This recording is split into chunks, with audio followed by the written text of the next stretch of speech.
Hari oleh Kaprodi, eh, kata saya RPS-nya sudah ada belum ini? Karena kan biasanya sih yang nyusun RPS itu berbeda yang ngajar ya. Ya tidak juga tidak biasanya sih. Kebetulan saya ngajar di pasca PP3 P3 PTK gitu ya. Kebetulan yang nyusun RPS saya, kemudian ada satu mata kuliah yang lain yang nyusunnya orang lain, jadi harus adjustment gitu ya. Nah, kemudian saya tanya ke Pak Lala, kalau di Ilkom ini kan kebetulan ini ya angkatan baru ya, angkatan awal. Ada ininya nggak, ada RPS-nya? Belum katanya. Oke lah, saya pakai RPS yang ini, saya tunjukkan. Wah, terlalu tinggi katanya. Oke, baik kita. Jadi justru di sini perkenalan ini bisa mengadjust lagi ya. Asumsi saya bahwa Bapak Ibu Mas Akang ya semuanya paham lah minimal apa ya, satu sistem IoT ya. Ini sebagai pengantar saja, mungkin materi awalnya pekan depan lah ya. Kita berkenalan dulu mengenai apa sih yang akan kita bahas. Ya, kalau pelajari kan seolah-olah saya ngajar, padahal di sini saya hanya memfasilitasi. Karena kita nanti lebih menggunakan pendekatan bukan teaching system, tetapi lebih kepada research system ya. Jadi kita akan menggunakan pendekatan research based learning, di mana Bapak Ibu semuanya ya diminta untuk menghasilkan satu outcome dari perkuliahan ini bukan dalam bentuk yang teoritis. Jadi kabar gembiranya tidak perlu melakukan SKS, sistem kebut semalam untuk belajar. Ya, jadi tidak ada UTS dan UAS teoritis yang hanya menguji kognitif, hanya mengecek mengakses hafalan atau pemahaman saja, tetapi juga lebih kepada analisis dan sintesis gitu ya. Nah, jadi nanti kita menggunakan pendekatan research based learning, di mana Bapak Ibu diminta untuk menghasilkan satu outcome yang lebih komprehensif gitu ya.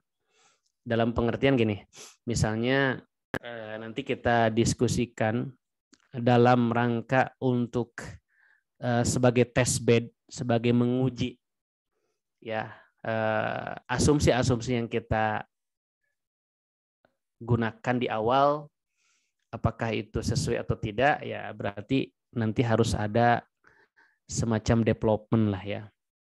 Development ya, karena ini kita berbicara IoT, dan IoT itu adalah satu disiplin ilmu yang panjang alurnya ya.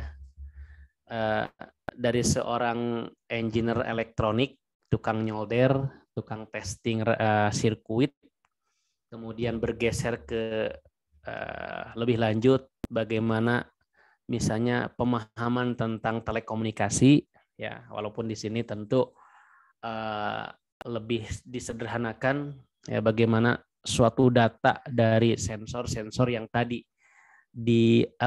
diagregasi oleh node sensor yang bagian engineer elektronik tadi, ditransfer datanya atau ditransmisikan datanya ke backbone lah ya, yang bertugas untuk storaging ya, untuk pengelolaan, termasuk nantinya juga bagaimana memvisualisasikannya. Sehingga memang disiplin ilmu antara elektronik, telekomunikasi, dan ya teknik komputer ataupun teknik informatika di sini sangat besar peranannya. Ya. Nanti sebenarnya terserah, karena ini kan background-nya dari Ilkom ya, bisa spesifik misalnya di bagian-bagian yang memang sudah ada background kompetensinya. Kan di wilayah elektronik di depannya ya, tentu walaupun itu lebih dominan orang elektronik, teknik elektro lah ya, tapi bukan berarti ya yang bukan lulusan teknik elektro ya, ilmu komputer misalnya, atau teknik komputer atau teknik informatika tidak bisa sama sekali.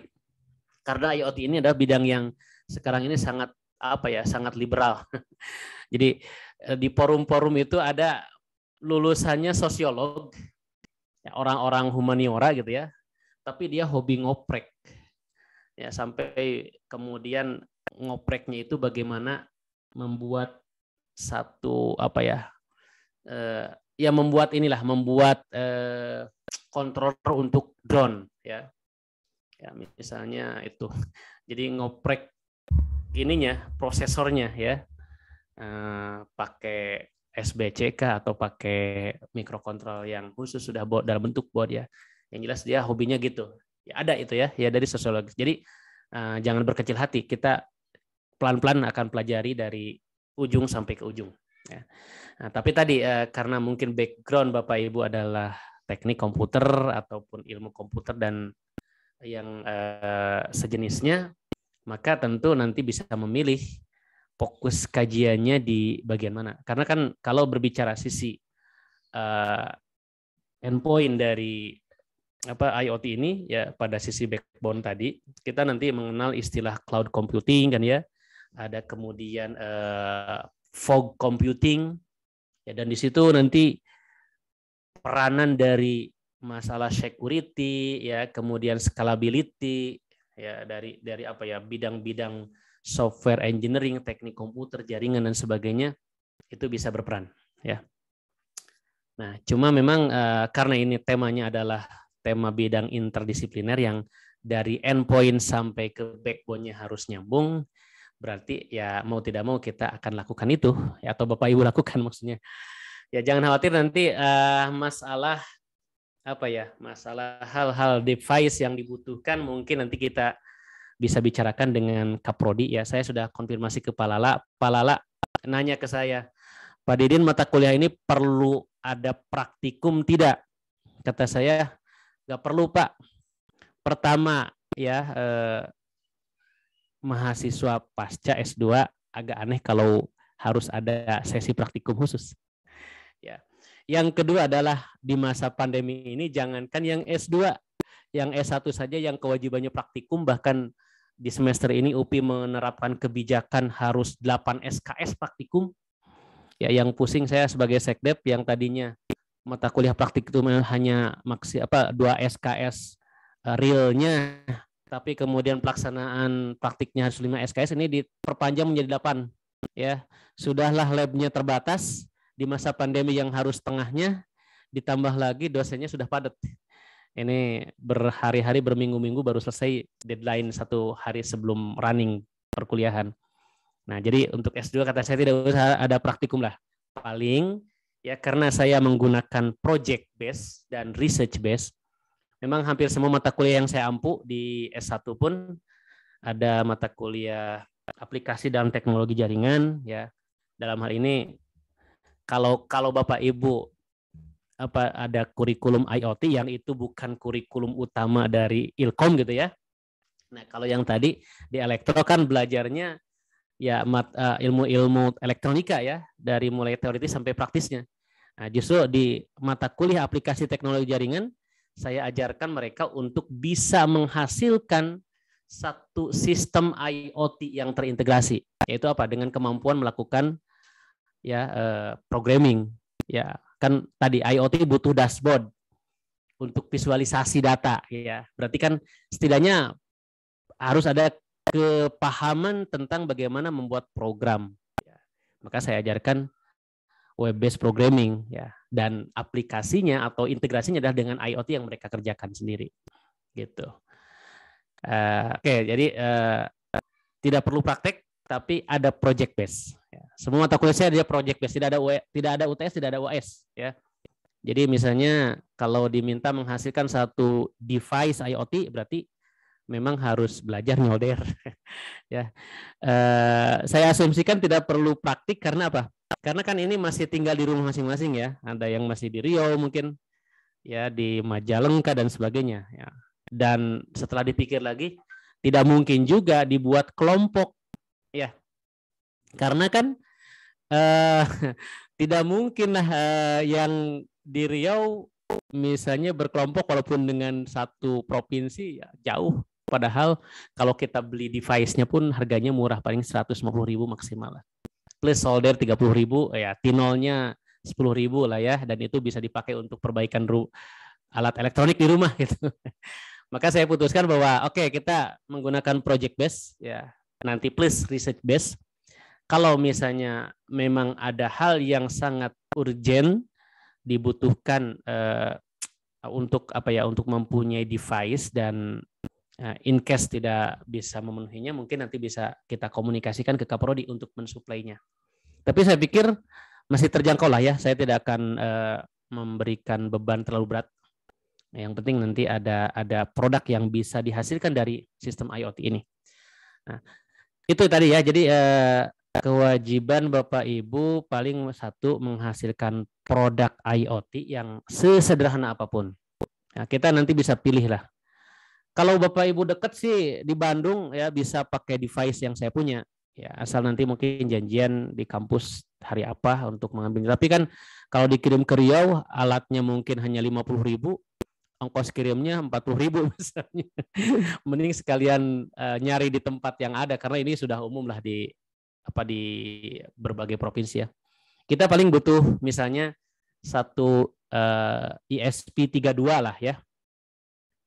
Ada yang pernah dengar ESP32? Belum pernah. Mikrokontrol, mikroprosesor belum pernah ya. Berarti memang nanti kita mulai dari pemahaman dasar dulu tentang arsitektur mikrokontrol, arsitektur mikroprosesor dan bagaimana programmingnya ya. Dan saya yakin Bapak Ibu semua sudah pernah lah ya membuat program dengan C ya. Ini pure C bahkan ANSI C ya gitu ya. Yang hanya yang lebih sederhana lah untuk memprogram ESP32 ini. Ya, nanti kita akan menggunakan Arduino based programming. Jadi walaupun si ESP sendiri sudah punya punya ekosistemnya sendiri, tapi kita pakai Arduino saja supaya nanti mudah juga switching ke Arduino ya. Kenapa kita tidak pakai Arduino? Ya Arduino murah. Saya punya 40 buah Arduino di rumah, tapi itu hanya untuk ya controlling dan sensing saja. Sedangkan IoT itu kan syarat ada IoT kan ada internet.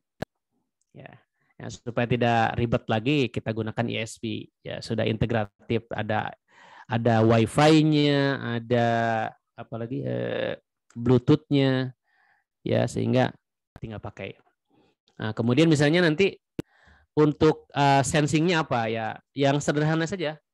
Mungkin ya cukup pakai sensor suhu gitu ya, atau sensor pH. Nah, atau misalnya untuk sistem kontrol rumah pakai infrared sensor gerak gitu ya. Kalau beli sebenarnya murah ya. Kalau beli sudah jadi ada Bardi, ada apalagi Sonoff ya, ada Arbit, itu IoT ya, sistem kan IoT enable, murah, lebih murah dari mengembangkan sendiri. Tidak usah repot-repot, tetapi kan bukan itu yang dituju ya. Kita di sini memahami bagaimana ekosistem IoT dikembangkan. Karena ini peluang sebenarnya. Peluang misalnya bagi Bapak Ibu nanti kalau sudah memahami bagaimana sistemnya, ini banyak sekali peluang-peluang yang bisa kita manfaatkan ya. Contoh misalnya di saat pandemi sekarang ini orang-orang kan ada dua kategori ya.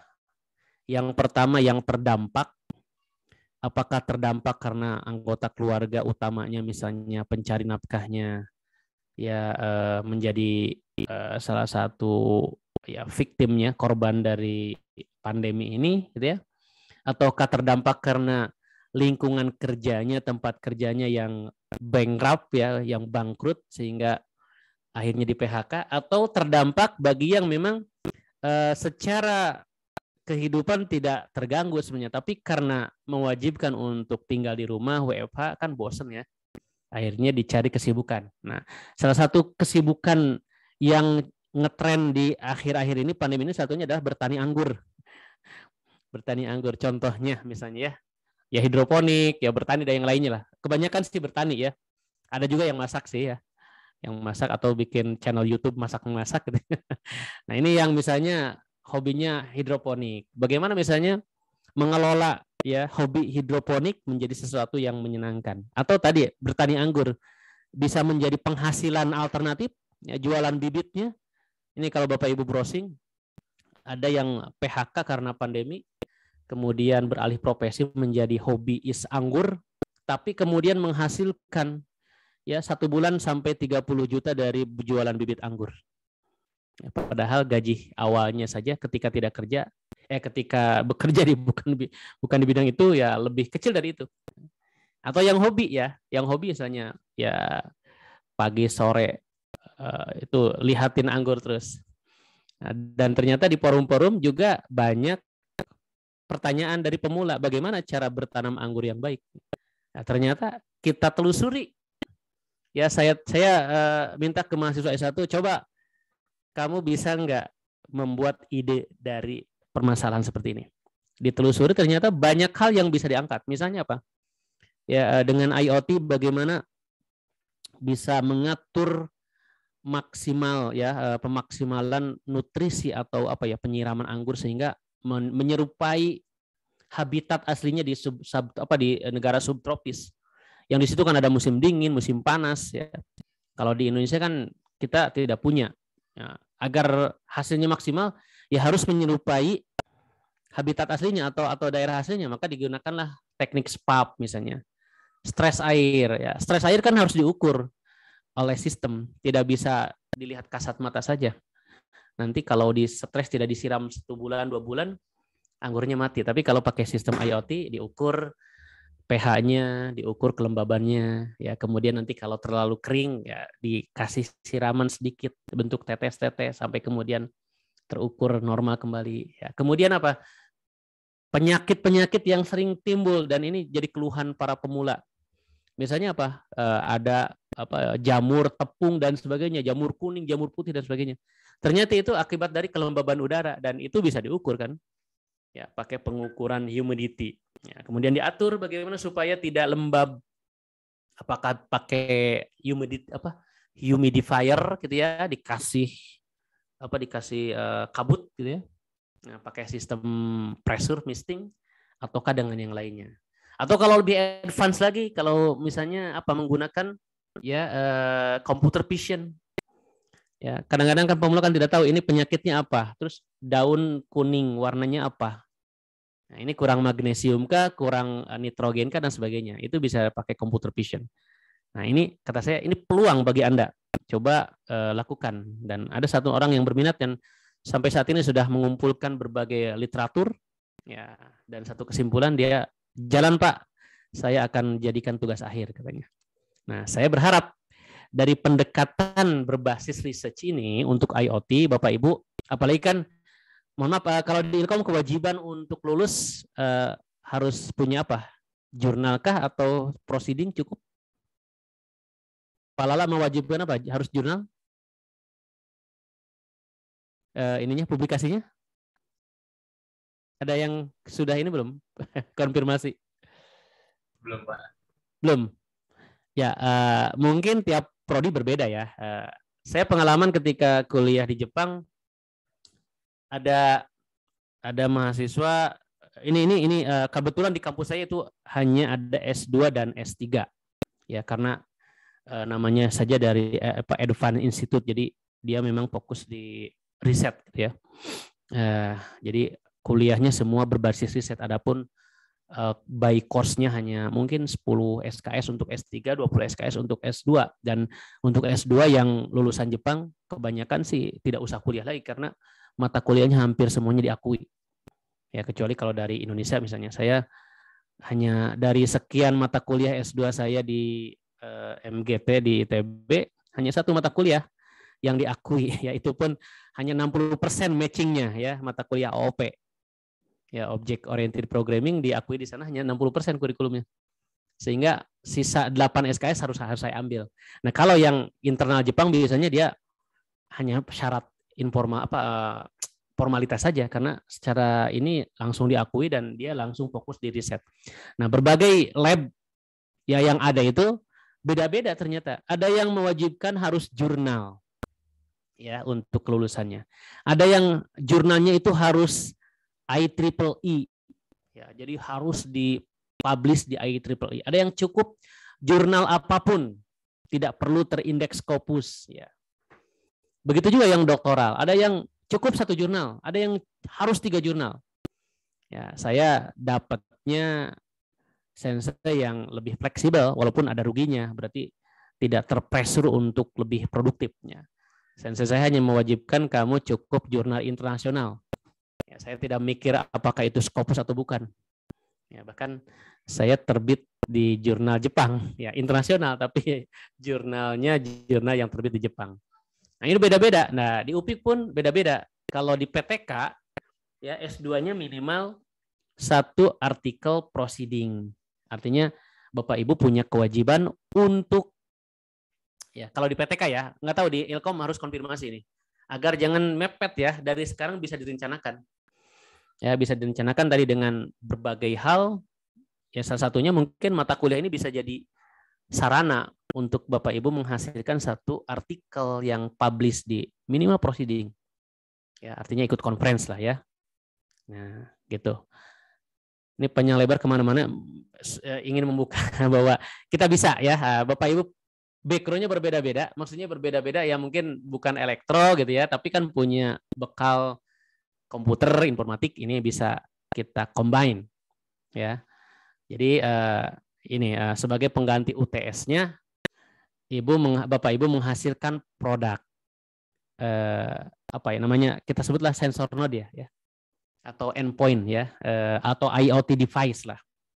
Yang itu tentu pertama memerlukan kemampuan untuk setidaknya, kalau nyolder mungkin hanya 5% lah ya, setidaknya menggunakan ini breadboard ya, papan bolong-bolong kecil itu ya, yang di situ nanti kita bisa menyimpan device ya untuk kemudian kita program ya, termasuk sensor-sensornya.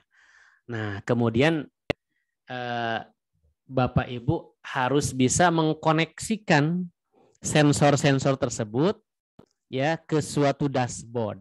Nah, terserah nanti apakah mau mengembangkan yang paling sederhana misalnya ya pakai, ada tadi siapa ya yang software developer, mohon maaf Mas Asep ya, siapa yang apa indie developer, halo Pak siapa ya, Alif, Pak Alif, Pak Alif. Pak Alif Pak, ya Dia cuman desain UI Pak, di UI desainer UI ya.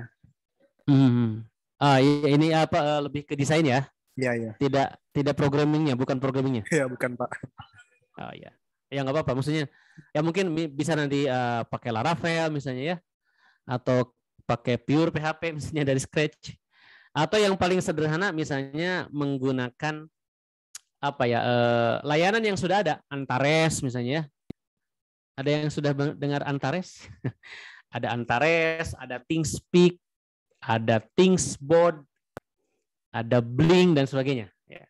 Kalau belum mungkin nanti salah satu tugas lah untuk melihat ekosistem IoT itu seperti apa.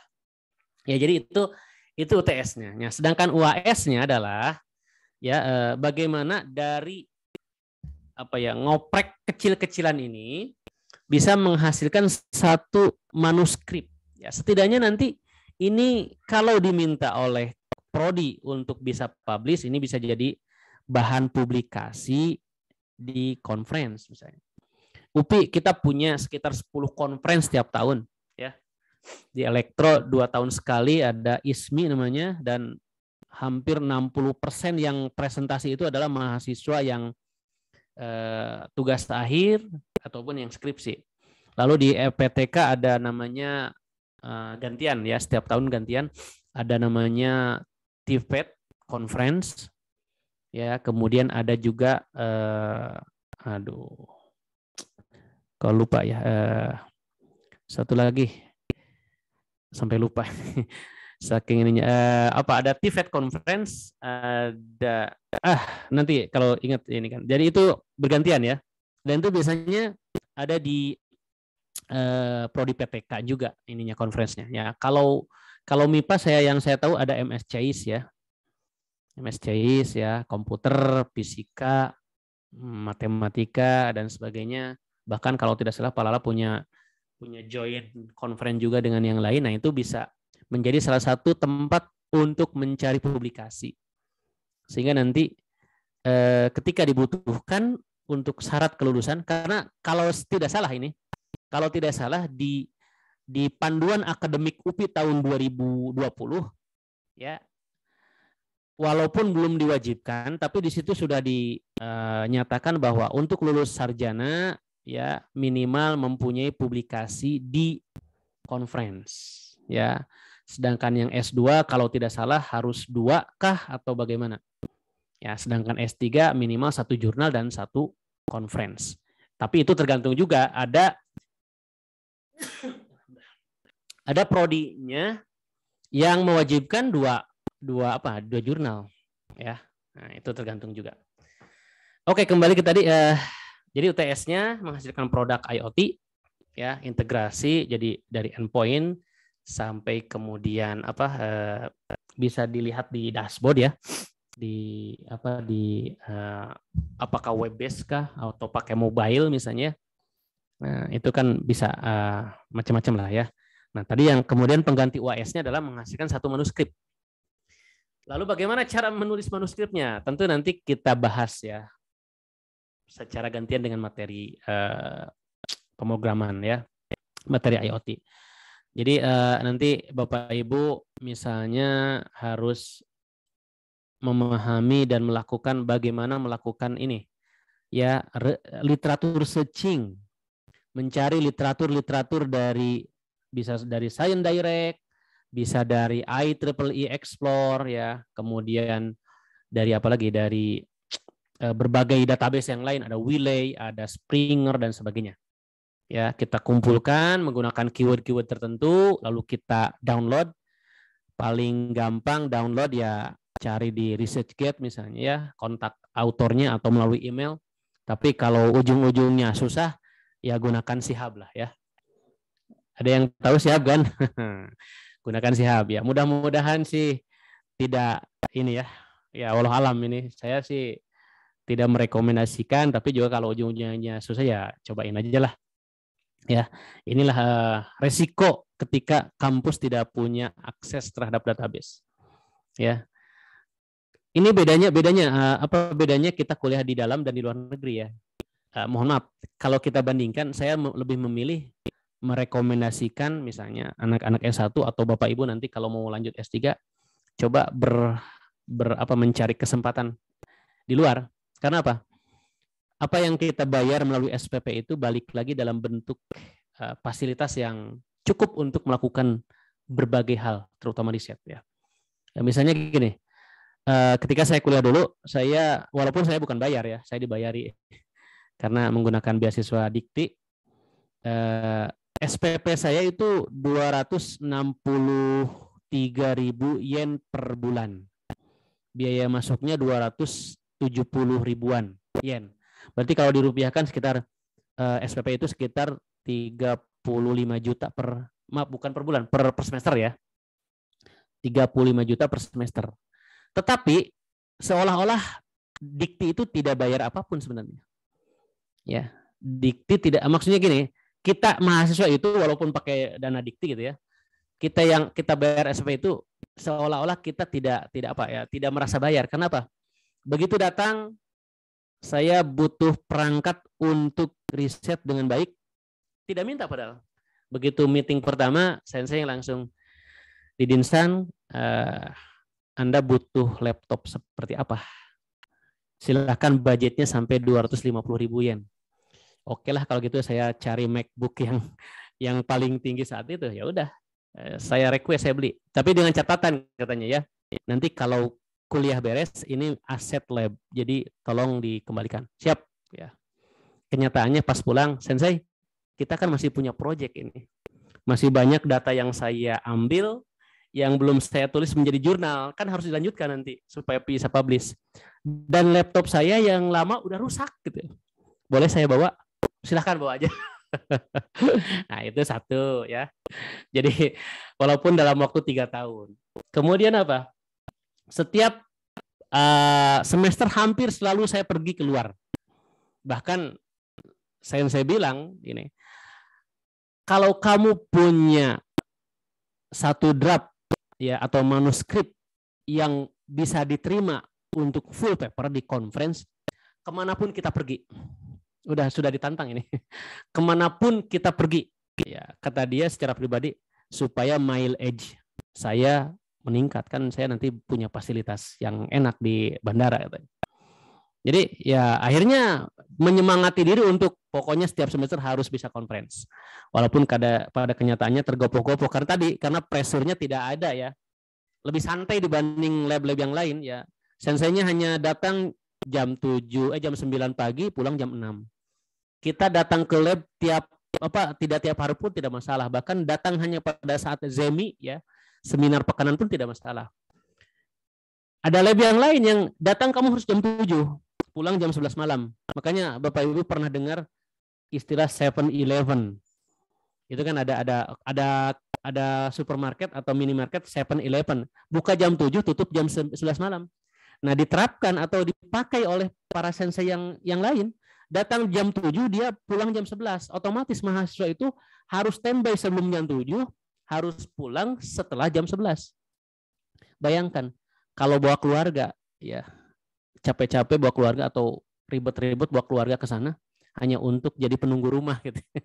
Apalagi yang risetnya di kampus, yang hari Sabtu Minggu harus hadir karena tuntutan riset. Contoh misalnya, ada teman saya yang dia risetnya memperhatikan lalat buah atau mencit tikus.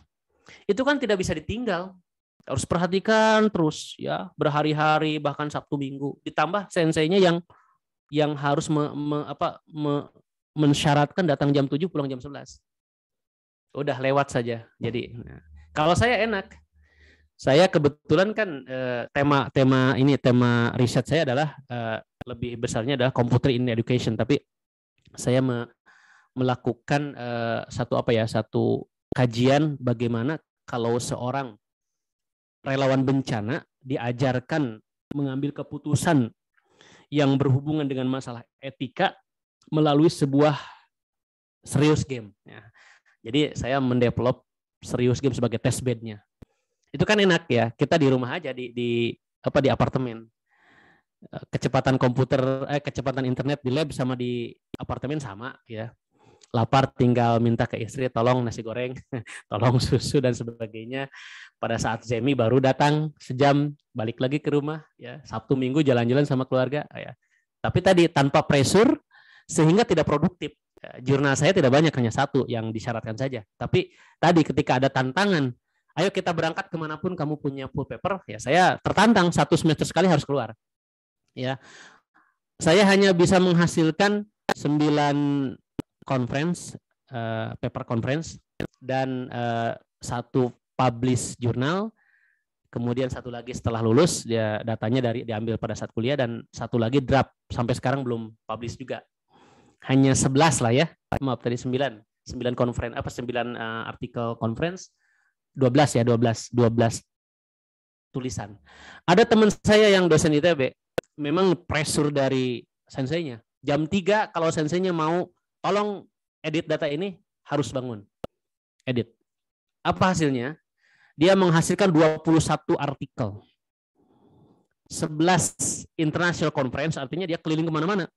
Ke New Zealand, ke Australia, ke Jerman, ke Amerika. 7 artikel lokal Jepang. International conference tapi lokal Jepang, artinya keliling kota ya.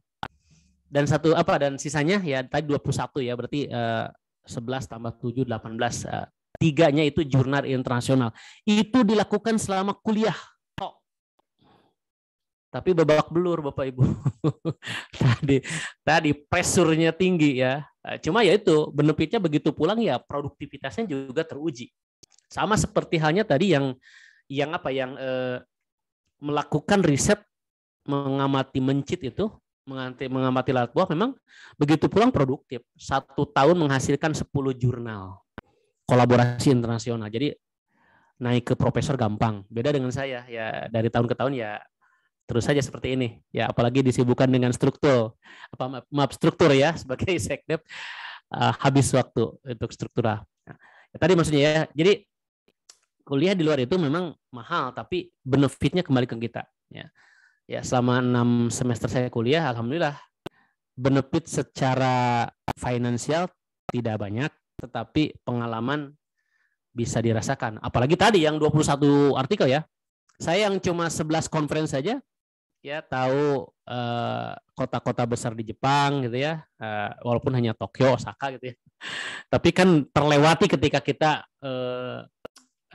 conference. Kemudian ya tahu Hawaii bagaimana, tahu Portugal bagaimana, tahu Austria bagaimana ya. Dan tahu Bali. Karena apa? Selama hidup saya belum pernah ke Bali, justru saya wisata ke Bali dari Jepang datangnya sebagai turis ke luar negeri. Nah, itu salah satu benefit memang keluar di luar. Karena apa? Karena dana mereka tidak terbatas. Bukan tidak terbatas, dana mereka melimpah lah ya.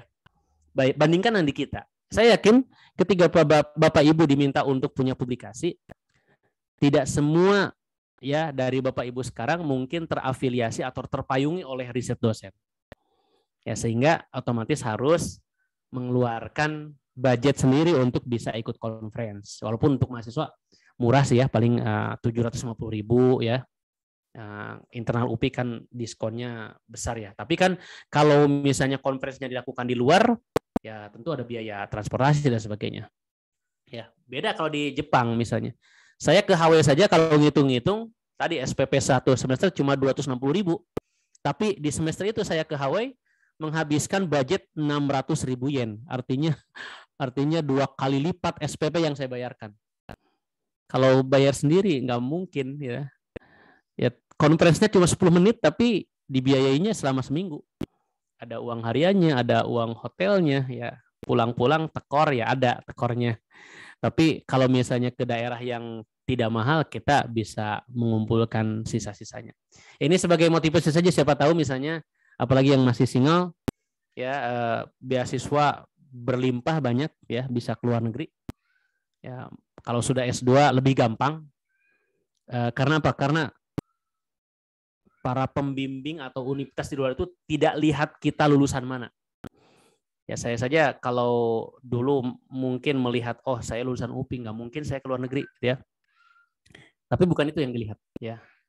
Ya yang dilihat adalah bagaimana kita bisa aktualisasi, punya kompetensi dan punya terutama publikasi ya. Dan sekarang melimpah sekali beasiswa, mau pakai apa yang lokal LPDP ya.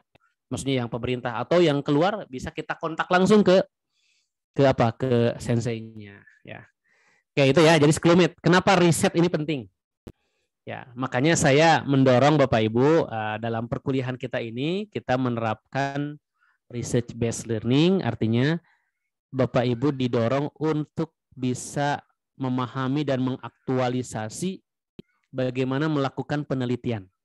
Karena ini kan kewajiban, apalagi pasca ya, harus bisa menghasilkan satu novelty lah. Ya, apalagi targetnya kan mungkin 1 semester ini kuliah, 1 semester ke depan sudah mulai ada proposal riset ya. Dan proposal riset itu ya mau tidak mau harus diawali oleh tahapan riset di awal ya, literatur review, searching literatur ya, dan nantinya menemukan satu hal yang nanti bisa diangkat menjadi topik research.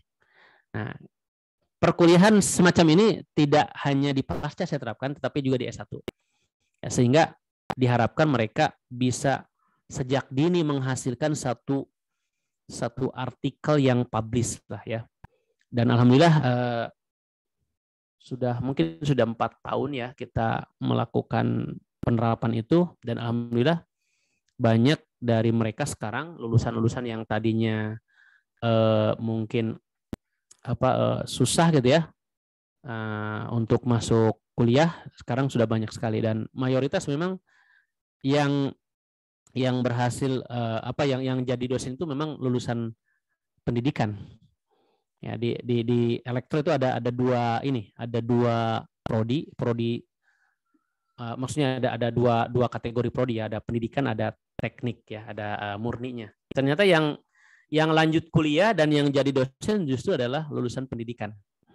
bukan lulusan tekniknya, karena yang tekniknya mungkin fokus ke kerja ya, profesional kerja.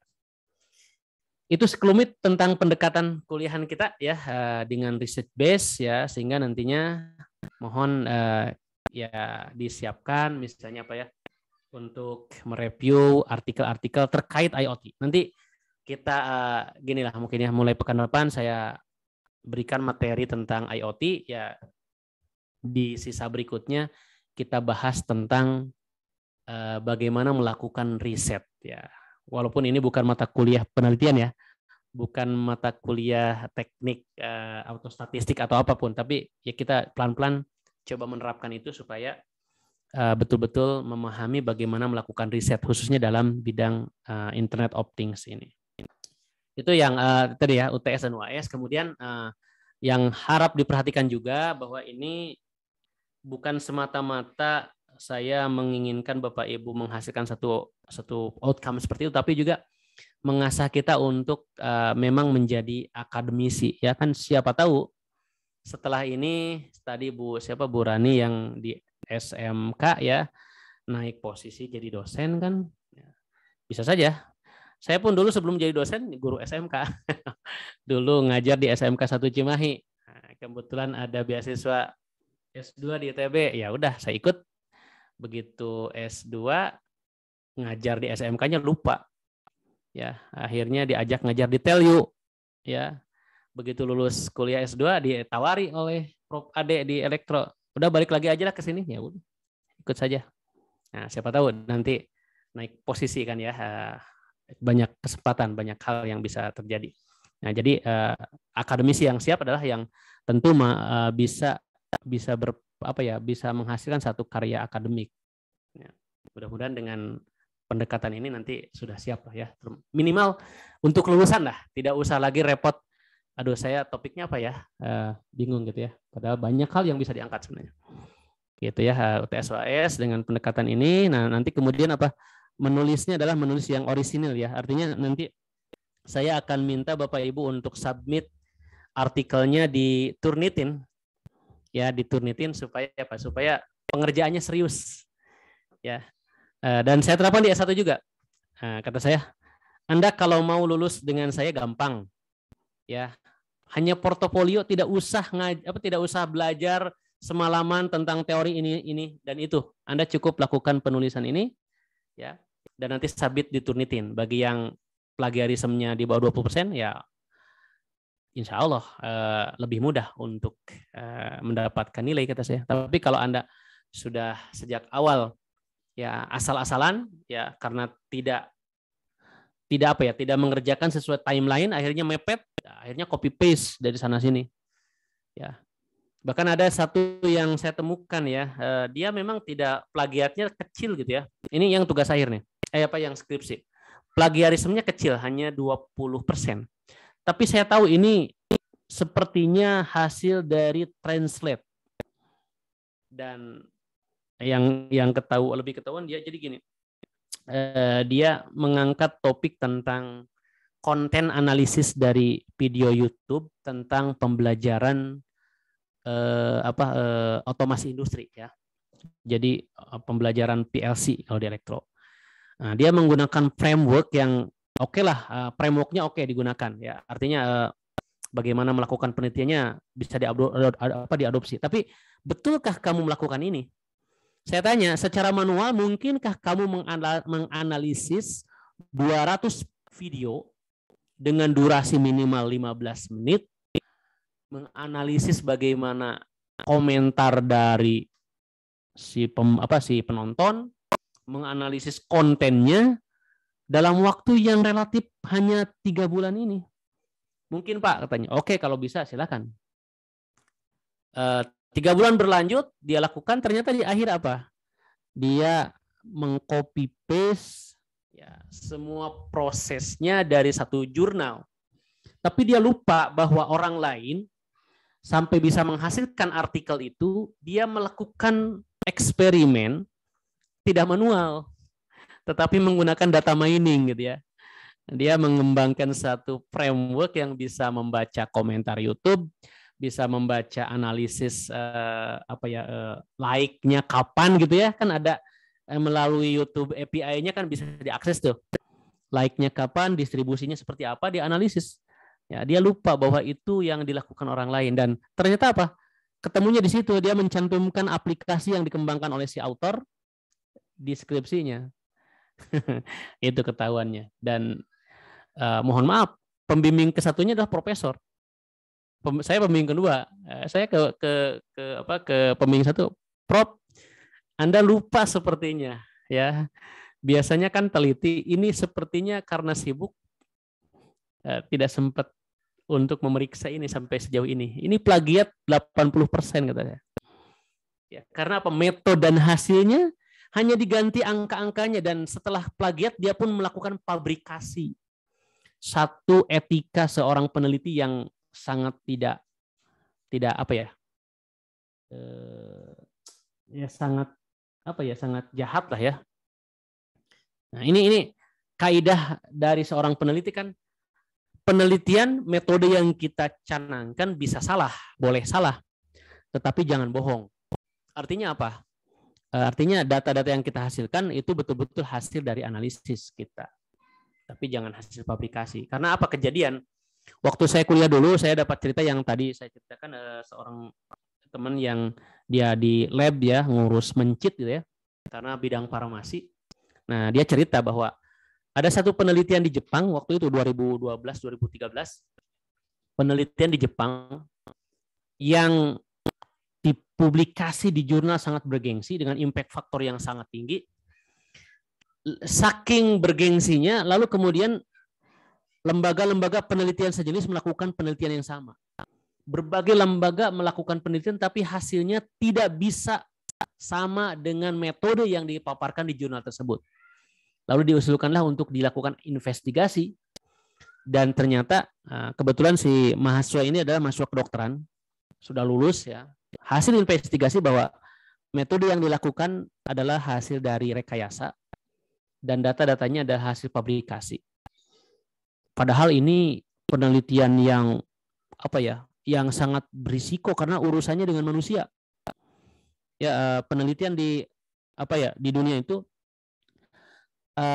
beberapa tipe penelitian itu sangat harus ketat ininya, audit etiknya. Makanya ada namanya Research Ethic Board, ya, lembaga yang meloloskan atau tidaknya suatu topik penelitian. Dari hasil investigasi tadi dikatakan ini publikasi, dan apa yang terjadi?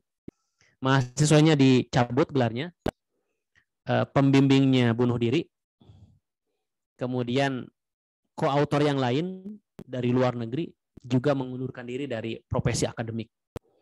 Karena apa?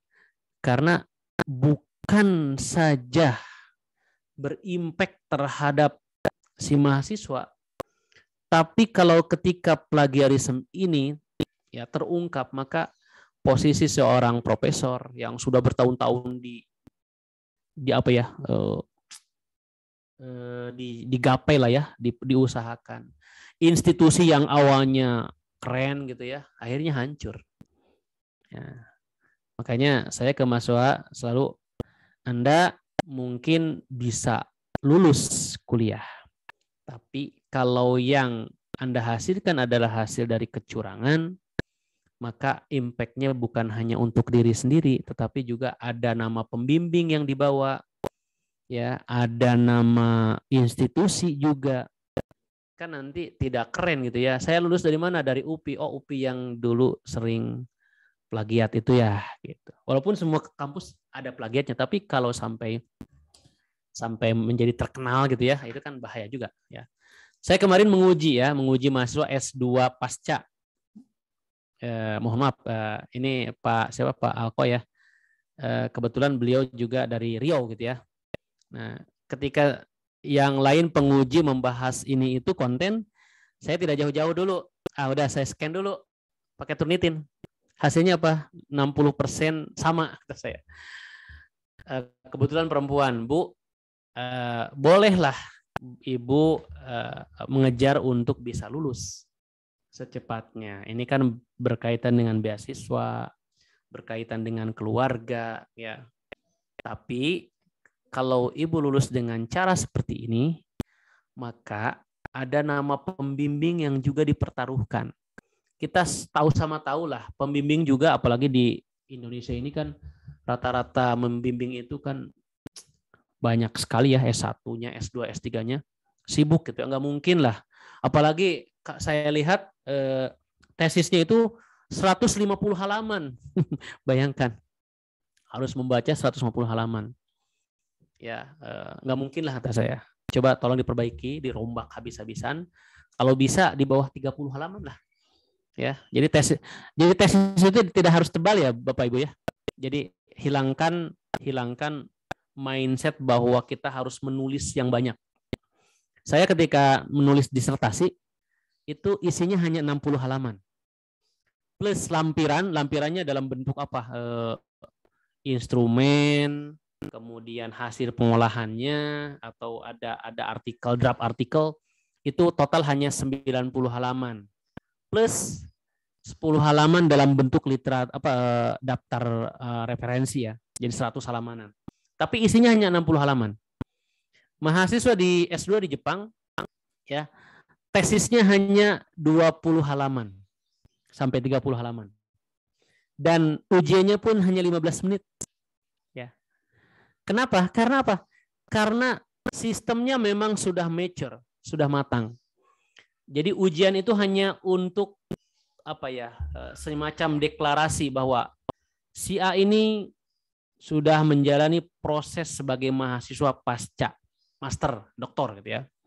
Prosesnya dilakukan di lab karena proses di Jepang itu setiap mahasiswa itu langsung tergabung ke lab dengan profesornya dan tiap pekan dia progres. Ada zemi namanya, seminar pekanan. Seminar progres hasil penelitian, sehingga apa? Ya hanya ujian sidang itu hanya deklarasi saja.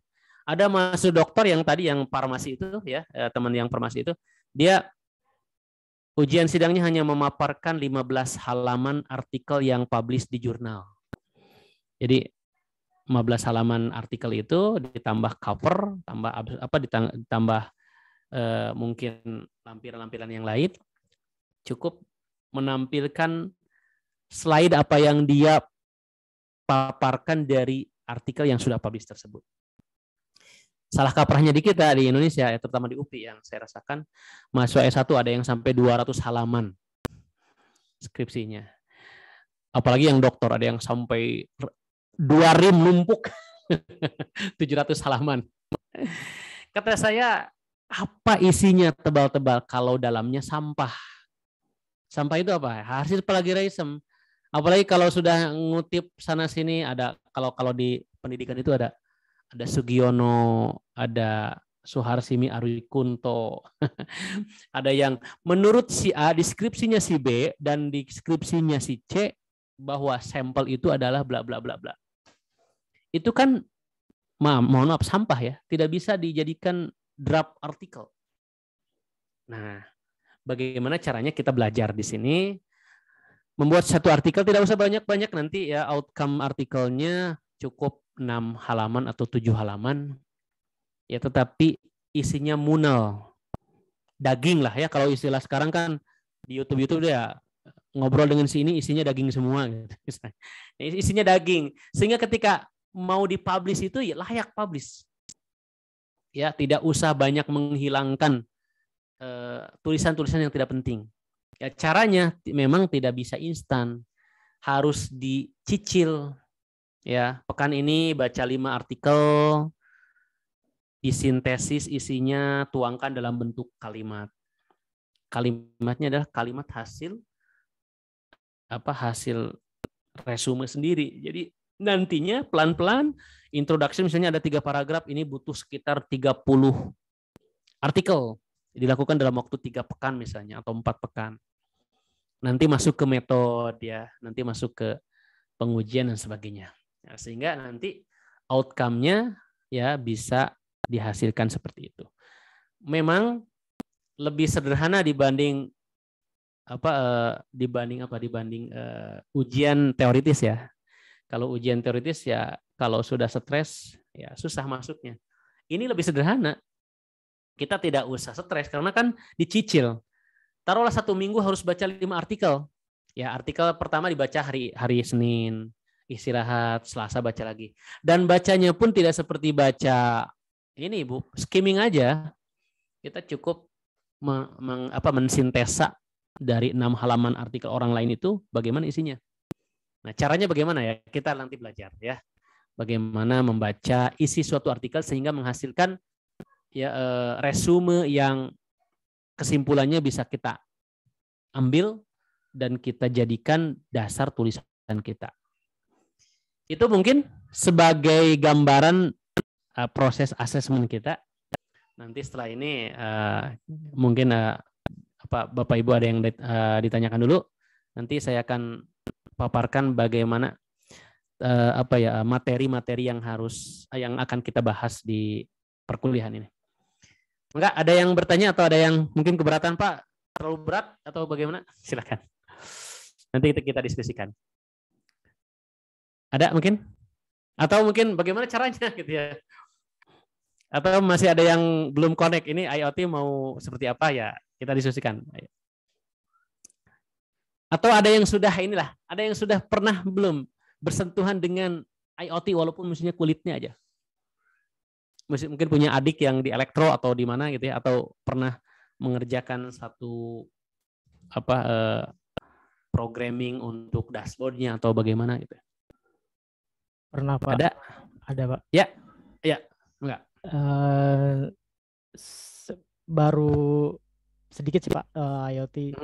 Baru pakai node MCU yang ESP8266, kemudian pakai Blink, kayak gitu Pak. Dan ya, belum ada bekal lah ya. Ada bekal, gampang kan sebenarnya? Sebenarnya yang kalau kita dari ilmu komputer sebenarnya agak ya mudah juga sih Pak, cuman tinggal yang tadi Bapak bilang ya soldering, kemudian dasar elektronya itu Pak, yang resistor, ya, kemudian memang debugging dan trial errornya ya, yang bukan debugging sih kalau di elektro troubleshooting ya. Troubleshooting misalnya kok ini diharapkan menghasilkan satu sinyal analog yang nantinya diproses menjadi digital, kok tidak muncul, apa masalahnya? Tapi sebenarnya lebih mudah sih ya, maksudnya gini, mengembangkan IoT di zaman sekarang itu lebih mudah, kan kita tinggal plug and play saja ya, soldernya dikit-dikit lah, soldernya jika perlu saja ada kabel putus misalnya atau menghubungkan ke sensor yang belum ada jalurnya. Dulu pada saat saya kuliah ini lebih susah lagi. Bayangkan ya, dulu waktu saya belajar mikrokontrol, untuk beli IC-nya saja harganya 2 kali biaya hidup saya sebulan. Saya masih ingat saya kebetulan angkatan 95 ya. Pak Lala mungkin lebih muda dari saya, beda kampus soalnya. Ya, untuk belajar mikrokontrol, saya kebetulan asli Karawang ya, karena deket lah. Diberi bekal sama orang tua itu 100.000 sebulan. Zaman sekarang mana mungkin 100.000 cukup. 100.000 sebulan sudah dipotong ongkos bus bolak-balik kalau pulang dalam waktu bulan itu ya 12.000 ya. Tapi masih sisa 30.000. 100.000 zaman dulu ya. Sehingga apa? Sehingga untuk tadi bisa praktik mikrokontrol yang harganya 200.000 itu harus ngumpulin selama 1 semester baru bisa beli mikrokontrol. Itu pun apa? Kalau kita gagal burning, gagal menulis IC-nya yang OTP ya, ada tipenya banyak. Ada yang OTP namanya one time programming. Begitu sekali tulis salah udah hangus. Ya. Tapi ada juga yang bisa ditulis ulang tapi prosesnya yang repot. Kita buat program. Mau memprogram harus ke Jaya Plaza, ke Kosambi. Ongkos kan? Tulis di sana, nulisnya cuma 2 menit, perjalanannya sampai sejam. Balik lagi. Ya, oprek lagi ada yang salah, besok balik lagi. One time time consuming ya. Wasting time. Time wasting maksudnya. Maaf. Itu zaman dulu harus nyolder, bikin PCB dulu belum ada multikarya. Yang Multikarya yang di JP kan ada ya. Maaf, di JP apa ya? Saya lupa. Yang di Kosambi. Dulu ke Multikarya maksudnya. Harus ke Jalan Jakarta. Dekat Antapani, dekat sekarang itu ada Universitas Ars ya. Universitas Ars. Harus ke situ, ongkosnya sekian. Bikin PCB-nya gagal, ya paling dijumper pakai kabel dan sebagainya. Nah, zaman sekarang lebih mudah, kita pakai breadboard,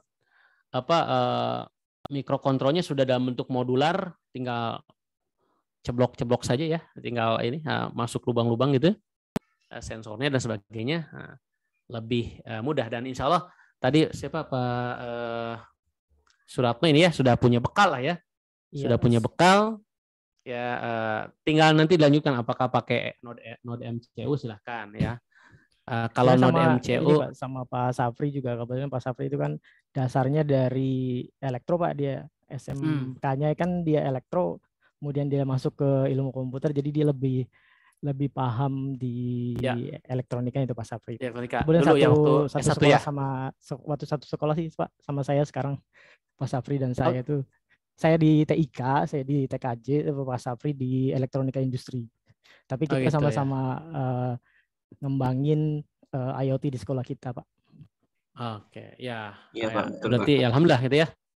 Ya, ya nanti bisa yang bapak-bapak yang lain mungkin kalau bisa ini juga dengan Pak Suratno ya, diskusi lebih dalam tentang apa ya. Tentu di kita kalau ada grup nanti juga bisa di. Nah, satu lagi Bapak Ibu ya nanti jadi progresnya seperti ini ya. Jadi perkuliahan kita karena sistemnya research based learning, materi yang disampaikan nanti ada dasar-dasar mikrokontrol. Kalau yang di S1 sih karena mikrokontrolnya sudah dapat, maka dia di sistem IoT ini saya berikan tentang wireless sensor network dan IoT-nya. WSN-nya berbicara tentang node sensor ya, di mana transfer data dan sebagainya tanpa internet, tapi dengan topologi-topologi yang tentu sesuai karakteristik WSN. Nah, nanti di setengah semester berikutnya tentang IoT, di mana IoT itu tentang nanti layering gitu ya. Ada fog computing, ada cloud computingnya, ya security-nya. Ini ilmu TIK dan ilmu komputer dan informatika sebenarnya. Tapi nanti lebih kepada integrasinya dengan sensor node.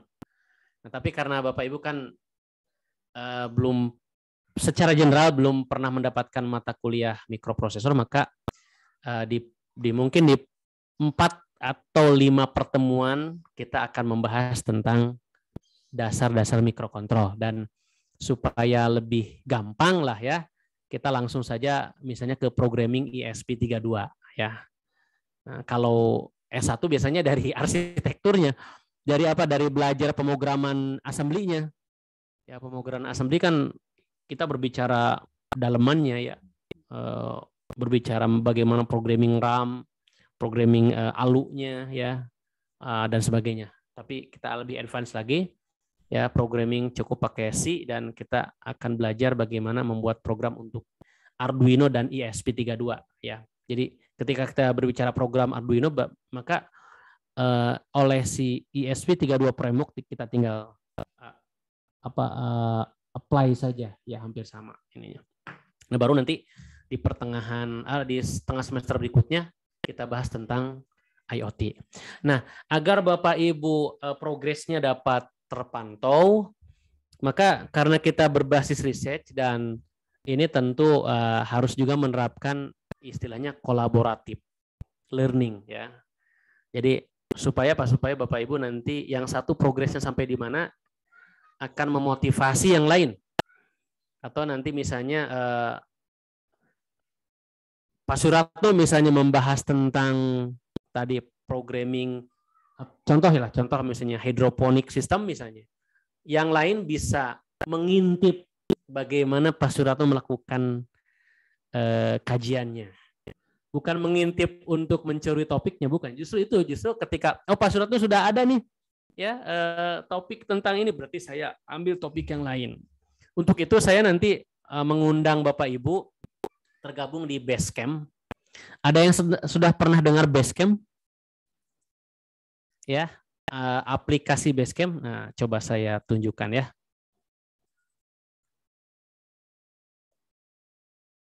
Ya, ini ada yang namanya. Oh ya, untuk KM ini Bu Warzukni ya? Iya Pak, Wani Pak. Oke. Saya ini dulu ya, saya set dulu ya. Ini sama mata kuliahnya sama yang S1 itu.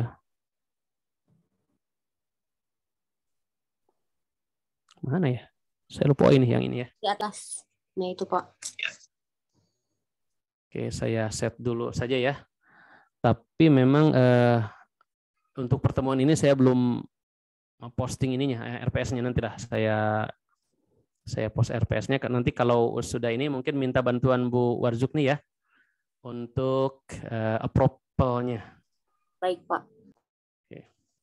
Nah, jadi nanti kita selama kuliah itu pemantauannya atau diskusi-diskusinya lebih banyak mungkin dilakukan di sini ya, di namanya Basecamp. Ya, ini pun saya gunakan untuk membimbing mahasiswa elektro S1 dalam pengerjaan ini skripsi ya. Nah, kita akan gunakan Basecamp. Sebenarnya ada banyak aplikasi ya, bisa pakai Asana, tapi yang lebih integratif ya kita gunakan Basecamp saja. Jadi nanti ini yang Zemi ya. Sebentar, ini masih bisa nggak? Oke, mungkin bukan yang itu, yang satu lagi. Nah, ini sudah saya siapkan ya.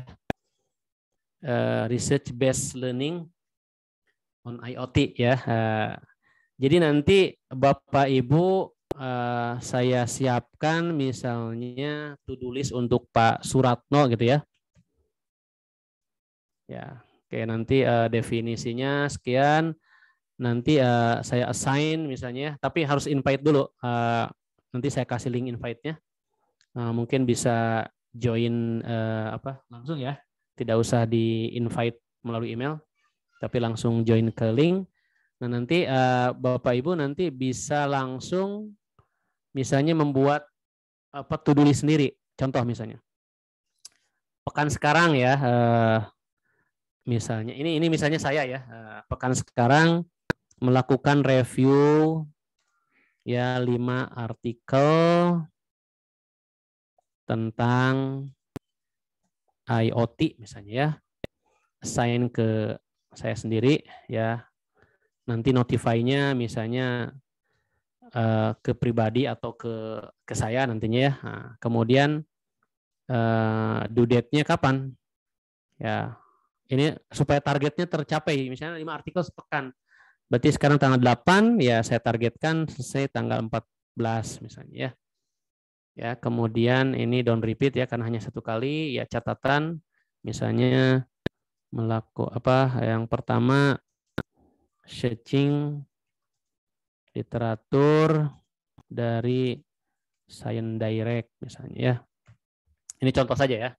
Oke, add to do misalnya, lalu kemudian nanti pekan depan ini ya kalau sudah selesai bisa lakukan checklist sehingga nanti saya bisa memantau ya siapa yang mengerjakannya ya sesuai dengan jadwal gitu ya. Nah, seperti itu ya. Jadi kita pakai Basecamp itu untuk to-do list-nya, jadi progres pekanannya. Nanti kemudian dalam hal penulisan ya. Dalam hal penulisan maka gunakan ya oh ya ini bekas tugas ini mahasiswa PTK yang ini ya, yang saya arsipkan saja nanti. Bekas mahasiswa PTK yang software engineering, mata kuliah software engineering.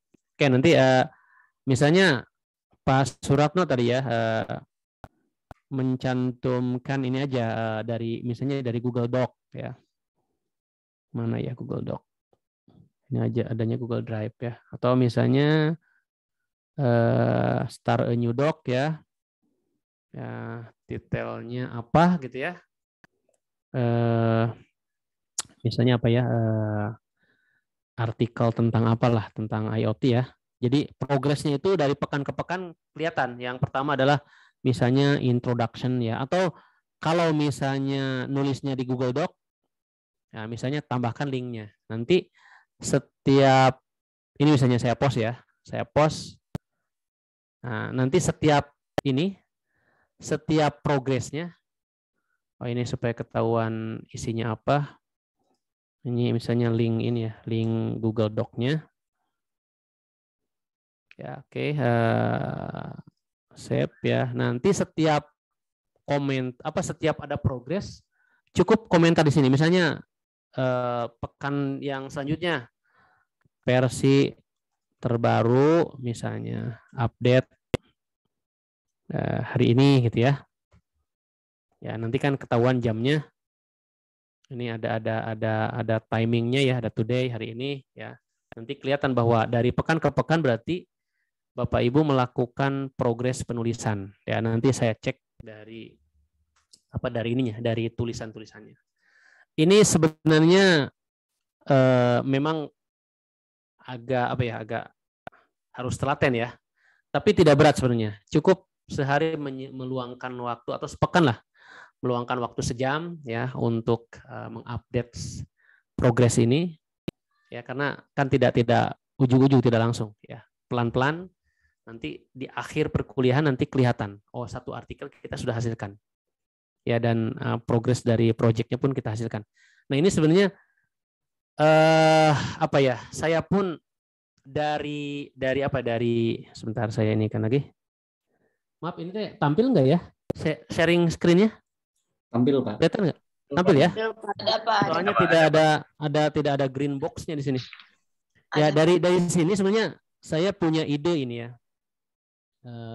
Sedang saya ajukan untuk penelitian mengintegrasikan kolaboratif tool seperti ini ya untuk pembelajaran. Ya, contohnya untuk pembelajaran IoT ini kan misalnya kita mengembangkan program ya, programnya simpan di repositori di GitHub. Nanti setiap commit ada laporannya ke ke aplikasi kolaboratif ya, bahwa sudah submit kode baru ya, kemudian bagaimana milestone-nya melalui to-do list-nya. Nanti dosen cukup memantau dari LMS ya, seperti itu. Nah, ini ide saja ya. Ya, bisa efektif atau tidak ya tentu harus dilakukan eksperimen, harus dilakukan pengukuran. Begitu ya. Jadi kita step by step ya, jangan dulu tercengang, tapi saya kasih tahu memang kita akan pakai tool seperti itu, tapi jangan khawatir, insya Allah bisa semuanya. Karena sudah saya buktikan untuk mahasiswa S1 dengan durasi hanya 3 bulan melakukan penyusunan skripsi gitu ya, dan itu bisa ya, bisa dilakukan karena gini, contohnya tadi ya, coba saya tunjukkan lagi. Ya ini sudah saya lakukan.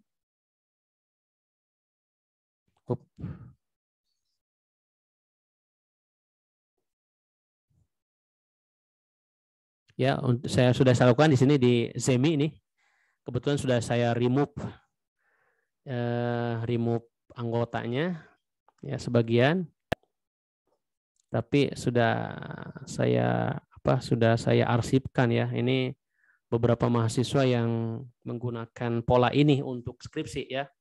Jadi misalnya ini ya ada namanya ini Salsa ya. Saya dengan Pak Ade, ada Nopran, ada Asep ya. Jadi melakukan progres skripsi itu melalui Basecamp ini, termasuk progres penulisannya di Google Doc. Jadi nanti saya melakukan review dan sebagainya di Google Doc juga. Jadi tidak usah download dokumen draft skripsi, saya cukup langsung klik saja dan ini sudah bisa terlihat ya ini hasilnya, efektivitasnya, dan alhamdulillah. Jadi tidak perlu lagi misalnya kirim pesan melalui WhatsApp yang kadang-kadang terlewat, terbaca dan sebagainya. Ya, dan itu bisa dilakukan. Begitu ya pola belajar kita. Jadi ada teori tentang IoT nantinya ya, termasuk ada demo-demonya. Mungkin untuk demonya nanti kalau yang belum punya device-nya bisa pakai Tinker ya. Ada yang sudah pernah dengar Tinkerboard? Ya. Maaf, bukan Tinkerboard, Tinkercad. Ini Tinkercad ini punyanya Autodesk, tapi aplikasi online yang kita bisa gunakan untuk testing Arduino ya.